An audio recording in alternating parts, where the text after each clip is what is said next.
O certo é seguir os mandamentos blacks, que são dançar como dançam black, amar como amam black, andar como andam black, usar sempre cumprimento black, falar como falam black, salve Gerson King Combo.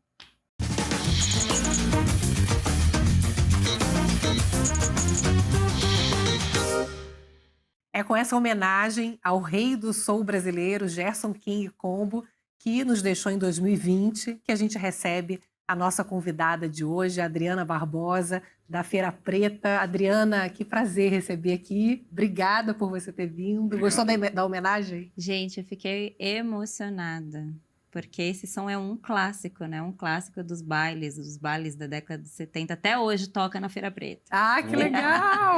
Conta pra gente quem é você, se apresenta, por favor. Eu sou a Adriana, mãe da Clara, bisneta da Dona Maria, neta da Dona Idê e filha da Dona Regina. Então, me apresento a partir de mulheres negras desse matriarcado. Ai, que lindo. Que lindo. Adriana, a gente começou, né, com essa homenagem ao Gerson King Combo e você frequentava muito os bailes, nas baladas blacks e tudo mais. Isso foi importante para você, para sua história. Eu queria que você falasse um pouco sobre isso e sobre pertencimento. Sim, os bailes blacks, eles foram fundamentais para minha construção enquanto o entendimento do que é ser mulher preta, né? Eu frequentava as baladas da Vila Madalena, todas as baladas blacks que tinham na região, e foi lá que eu encontrei muitas pessoas pretas como eu. Foi lá que eu comecei a ficar me apaixonada pela cultura, pela estética negra, pela música, e foi lá que eu me conectei como uma mulher preta. Então me trouxe muito, de fato, muita representatividade. Isso no final dos anos 80, início dos anos 2000. Tanto que na Feira Preta, hoje, a gente sempre tem uma balada, sempre tem um baile, porque é esse lugar de conexão com a história, com a música na diáspora, né? Na diáspora africana, é importantíssima essa questão da música. Como que é essa questão do pertencimento para você em casa? Vocês falavam muito sobre essa questão? Não, eu não venho de um ambiente, né? Apesar de vir de um matriarcado de mulheres negras, eu fui educada por bisavó, por avó, por mãe, tenho minha filha. A gente, não na minha geração, quando eu era mais jovem, a gente não falava de questões raciais dentro de casa. Eu fui me descobrir como uma menina negra, como uma jovem negra nessas baladas, né, que eu frequentava. Você estudou em escola pública, né? Eu estudei em escola pública, tinha essa questão também de eu ser uma das poucas jovens negras, né? Eu não venho de uma região periférica, eu nasci numa região de classe média, mas com uma ausência de pessoas negras. Então, quando eu vou para a escola pública, também poucas crianças negras. Mesmo sendo escola pública, mesmo né? sendo escola pública naquela região, né? E você, na escola, você falava sobre isso, sobre racismo, sobre preconceito? Não falava sobre isso. Isso é uma pauta muito recente, gente. Isso é dos últimos 10 anos para cá. A feira tem 20 anos. E foi na rua, né, fora de casa, que eu comecei a me conectar com essa questão racial, através das baladas de black music eu encontrava jovens negros, e através dessa juventude que me ampliava o repertório. Aí me ampliou o repertório pela música e me ampliou o repertório em relação ao audiovisual, os filmes. Então eu passei a assistir os filmes do Spike Lee, os filmes afro-americanos, né? E comecei a me atentar com as séries que tinha na TV. Todo Mundo Odeia o Chris, Eu e a Patroa as Crianças. Deve lembrar dessas séries, né? Essas séries que tinham uma estética afro-americana, que trazia uma pegada de música, de um lifestyle preto. Então, tudo isso foi me construindo, né? Me apresentando esse repertório de ser uma pessoa negra no Brasil. Isso já na adolescência, né? Porque na infância, qual que era teu sentimento? Na infância, era um sentimento de um não lugar, de um não pertencimento. Que era uma minoria, né? Porque eu ia para as escolas e só poucas crianças negras, né? Eu vejo minha filha hoje, né? Tem 9 anos, ela estuda em colégio privado. Para ela é uma questão de ser. Eu lembro quando ela tinha 4 anos, ela estudava em escola pública e foi para um colégio particular, porque a forma como ela estudava não tinha o dia inteiro, né? Então eu tinha que pagar. Ela ia para a escola pública de manhã e eu levava para o colégio particular à tarde. E no primeiro dia de aula, de 4 anos, ela falou assim: mamãe, por que você não falou que ia ter só eu de negra? Nossa, ela sentiu que Ela ela era sente diferente, né? que era uma questão, né? É. E hoje é uma das grandes pautas que eu também trabalho, é como a gente fala dessas questões raciais, das relações raciais na primeira infância. Porque isso vai determinar o que a gente vai ter de futuro, entendeu? É verdade, você está falando uma coisa muito importante, porque a gente tem uma lei que obriga o ensino de história africana, né? Só que você não vê isso nas escolas, ou vê muito pouco, é Sim. muito incipiente Sim. ainda, né? Apesar da lei existir, né?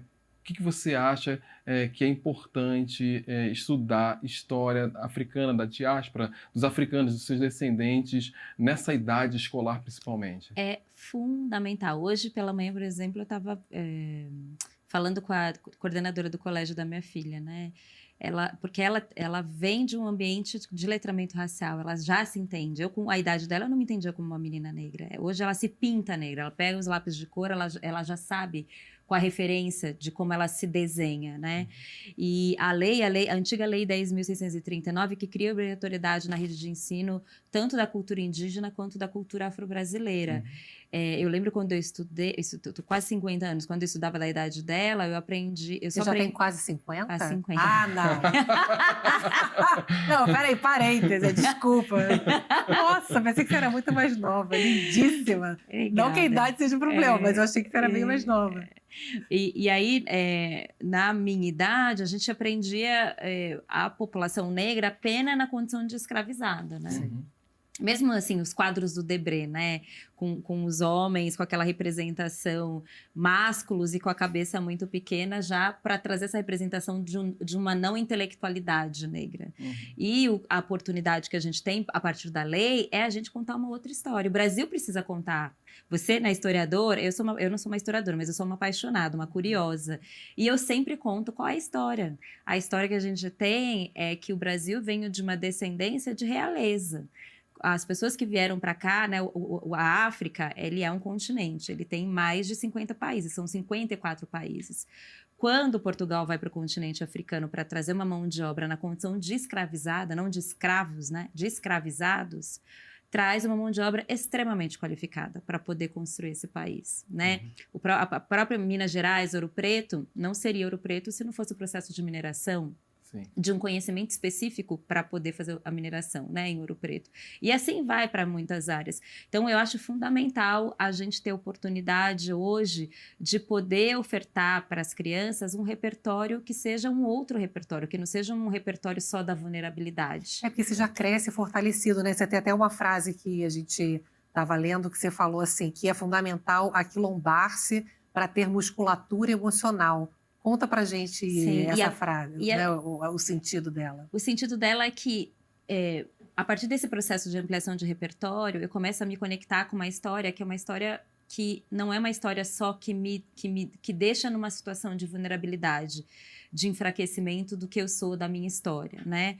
Quando a gente se aquilomba, quando se colocam muitas pessoas que contam uma história positiva, isso vai ajudando a nossa musculatura emocional, as nossas subjetividades. Aí eu não me conecto só pela dor, só pela resistência, só pela luta.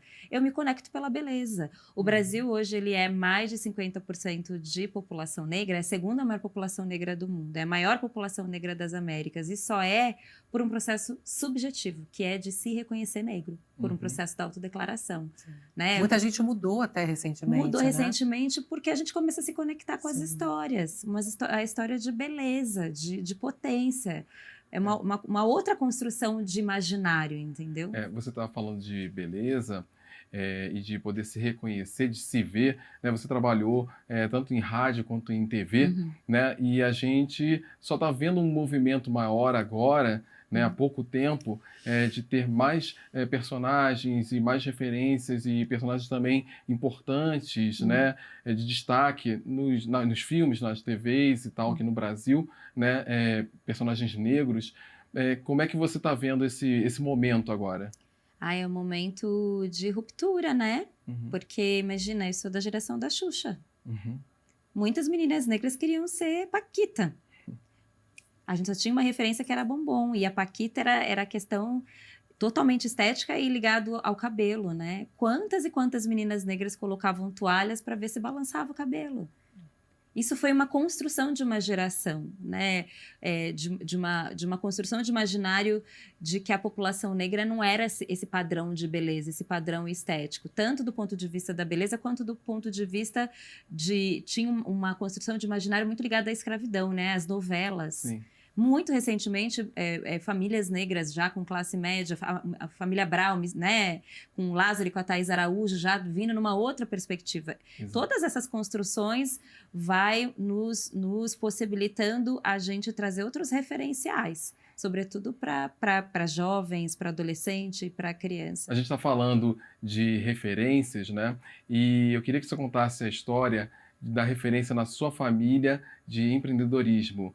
A sua avó é uma grande inspiração para você, não é? Isso, minha bisa que foi a que me mostrou esse caminho do empreendedorismo, mas me mostra esse caminho sem eu entender o que era a palavra empreendedorismo. Hoje, né, olhando o que ela fazia, eu falo, puxa, minha bisa era empreendedora, porque ela sempre criava coisas para poder ajudar na complementaridade financeira de casa, né? Semi-analfabeta, muitas gerações da minha família que trabalharam como empregadas domésticas, e a minha avó, que trabalhou na casa de uma família por mais de 70 anos, a minha bisavó olhava e falava, sua avó está muito cansada, a gente precisa ajudar a sua avó a complementar a renda.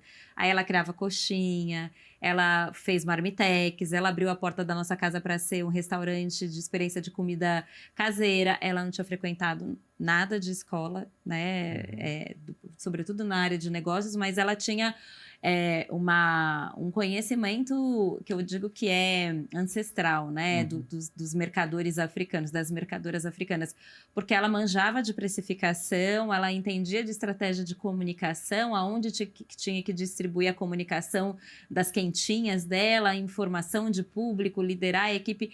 Ela era muito astuta nesse sentido. Não é porque ela foi para as escolas para aprender. Não tinha um conhecimento técnico, ela tinha um conhecimento intuitivo. E esse conhecimento intuitivo é bagagem ancestral, né? Com certeza você herdou dela, né? Com certeza. Quanto que você está fazendo, você não para, né, Adriana? A gente já vai chegar lá nos seus negócios, mas eu queria que o Nando tocou na questão que você trabalhou em TV, em rádio. Sim. Como é que foi essa experiência? Você tem formação nessa área? Eu não tenho formação nessa área. Minha formação é na área de eventos e na área da cultura. Mas eu comecei a trabalhar muito cedo em emissora de rádio, trabalhei na Rádio Jovem Pan, depois fui trabalhar na Rádio Gazeta, depois fui para uma produtora de vídeo, depois eu fui para uma gravadora musical. Essa trajetória trabalhando na área de comunicação me fez ficar apaixonada pelo contexto. Eu me lembro quando fui trabalhar nessa gravadora, eu vi o filho da Elis Regina, o João Marcelo Boscoli, com um programa de rádio. E eu falava, gente, eu quero trabalhar com esse homem, essas músicas que ele toca são maravilhosas, música negra. E eu ficava ligando na rádio para tentar falar com ele, achava que era uma coisa normal, assim. Você vai falar com o locutor. E não era nada disso. Aí, meu pai, que trabalhou também em emissora de rádio, me ajudou a entrar numa dessas rádios. Eu trabalhei muito tempo, né, na Rádio Gazeta. E fazendo lá, o quê na rádio? Na Gazeta eu entrei como na área de promoção, na área de recepção. Depois eu fui promovida para uma área de RP, né, Sim. de relações públicas. E na Jovem Pan. Na Gazeta eu trabalhei na área promocional. Então eu ia para a rua com esses carros de blitz, né, para fazer ação promocional em lugares. E lá que eu conheci os representantes de gravadora. E aí um desses representantes, que nem mais é vivo hoje, a gente ficou muito próximo e ele foi para a gravadora Trama. E aí eu descobri um dia, eu tinha saído da rádio, aí eu fiquei ligando para ele. Eu falei, me arruma emprego nesse lugar, que eu quero trabalhar com esses artistas que eu ouço, né? Aí ele falou, Adriana, eu não aguento mais você me ligar. Vem trabalhar aqui, Adriana. Você me liga todos os dias, vem trabalhar. E aí eu levava os artistas para a rádio para divulgar o trabalho, para algumas emissoras de TV. E foi ali que eu comecei a entender essa lógica da cultura negra, porque era um casting negro, né? Era Caju e Castanha, Alessi Brandão, Cláudio Zoli, Simoninha, Jair Rodrigues. E foi ali que eu falei, gente, é com isso que eu quero trabalhar para a vida. E como é que você foi parar vendendo produtos numa feira livre? Foi quando eu fiquei desempregada. Antes de ir para essa agência? Depois da gravadora eu acabei perdendo emprego E eu não conseguia mais voltar para o mercado fonográfico, que era o meu último trabalho, as gravadoras musicais. Era uma época que as gravadoras já estavam se unindo. Foi aquele momento da digitalização Da indústria, digitalização da né? indústria da música, Isso. do altíssimo grau de pirataria, né? De Sim. vender CDs na rua. E aí, sem conseguir voltar, eu falo, o que eu vou fazer da minha vida? Aí eu recorro à sabedoria da minha bisa. Né? O que você tem em mãos, o que você sabe fazer com essa primeira rede de relacionamento. O que eu tinha em mãos eram minhas roupas, então eu passei a vender as minhas roupas, montei um brechó. Minha rede de relacionamento eram as pessoas que eu conhecia, então as amigas de balada, e aí eu me juntei com elas para vender coisas. E de fato eu ia para a rua com arara, né? Com manequim, com um monte de coisa, para vender as minhas roupas em feiras e brechós alternativas. E foi lá que eu descobri a possibilidade de se construir a Feira Preta. Mas espera aí, Adriana, que você vai contar essa história no segundo bloco, que foi a ideia de fazer a Feira Preta. A gente volta rapidinho, até já.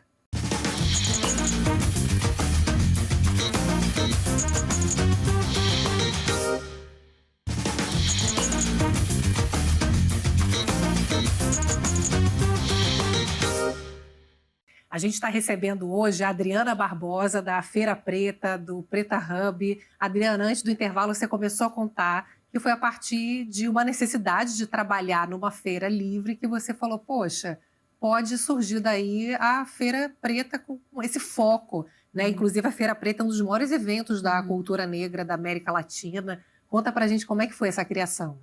Foi exatamente o que eu estava comentando no bloco anterior, que eu comecei a ir para as ruas para vender as minhas coisas, vender as minhas roupas, e eu comecei a ver pessoas como eu, tentando sobreviver, né, nessa lógica da civirologia. E foi aí que, junto com uma amiga, que ela vendia pastel e eu vendia roupa. A gente meio que formou uma dupla, né, uma dupla do se virar. E eu falei para ela, puxa, a gente podia criar uma feira que tivesse a ver com a nossa identidade. E justamente nessa que a gente participou, teve um arrastão. Nossa. Eu tinha levado, eu já tinha vendido umas peças, aí eu comecei a ir frequentar o Exército da Salvação, que ele chegava com containers de roupa, comecei a comprar roupa. Aí não eram mais as minhas roupas, mas roupas que eu comprava e revendia no formato de brechó. E ela pastel, e teve o arrastão e a gente falou, como é que a gente vai fazer? Né? Perderam o dinheiro, A roupa gente perdeu toda. parte da nossa mercadoria. Nossa.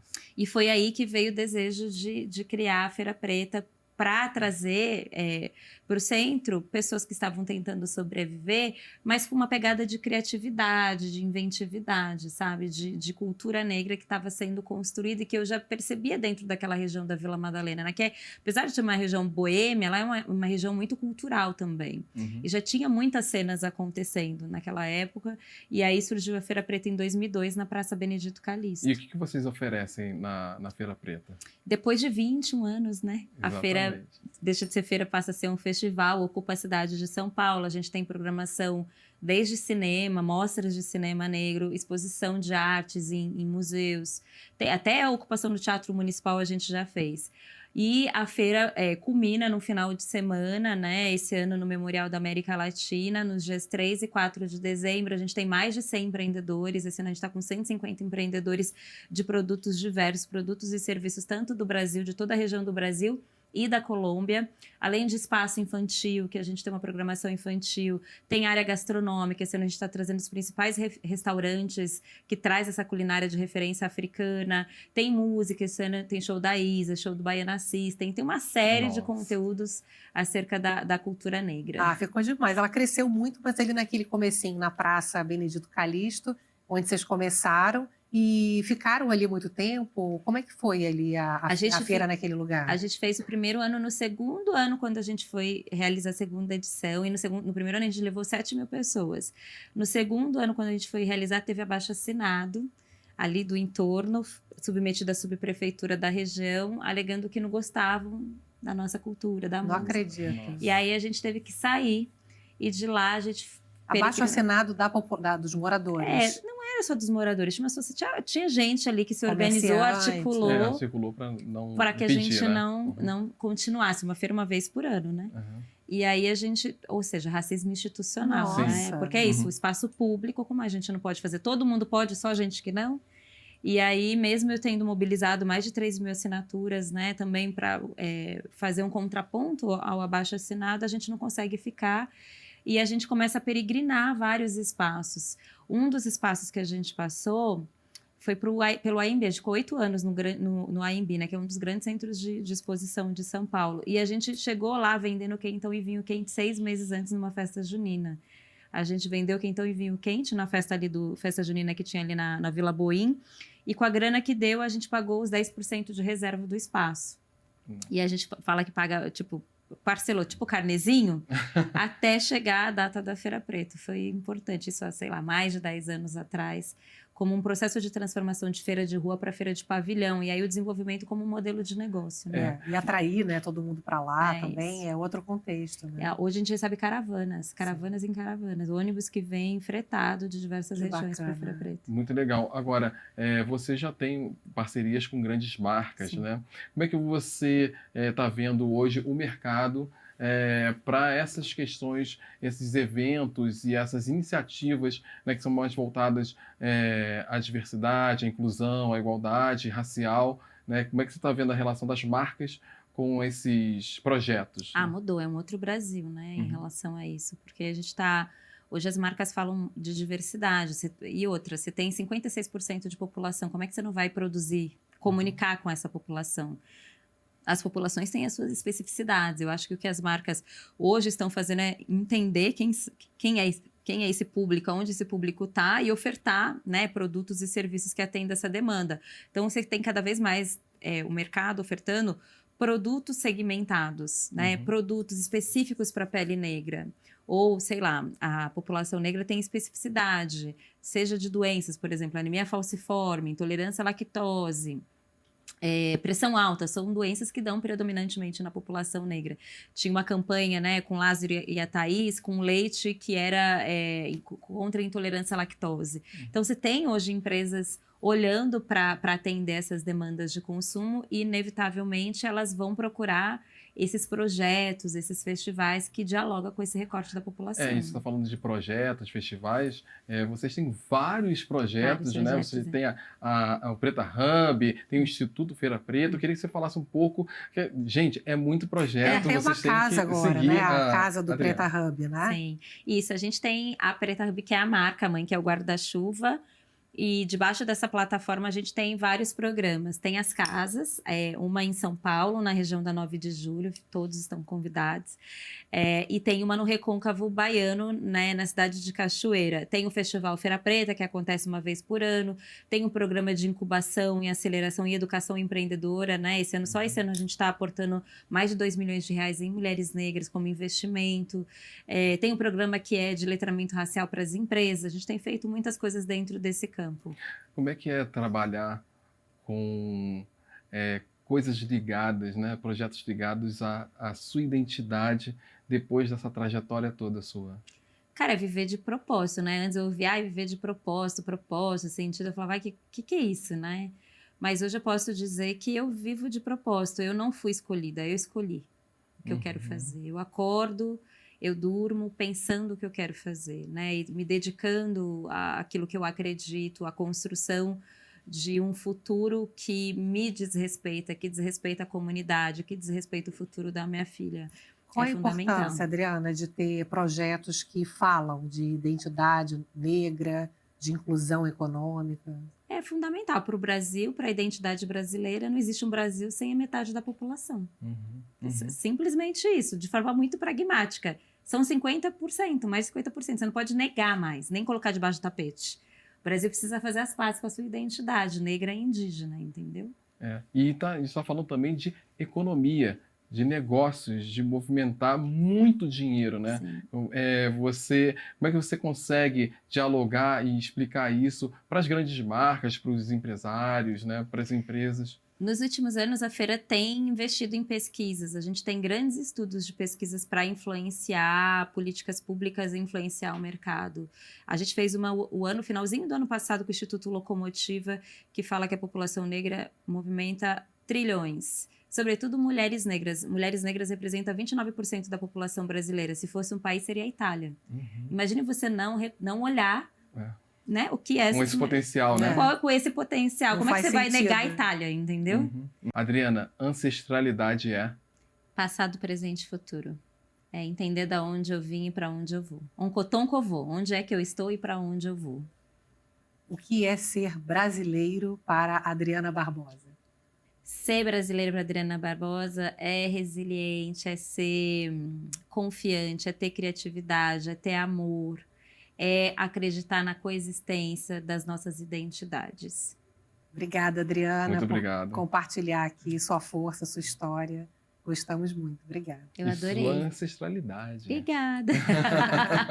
Muito obrigada pelo convite, viu? Obrigada. Obrigado a você. Obrigada sempre a você por estar aqui com a gente. A gente se vê no próximo. Até.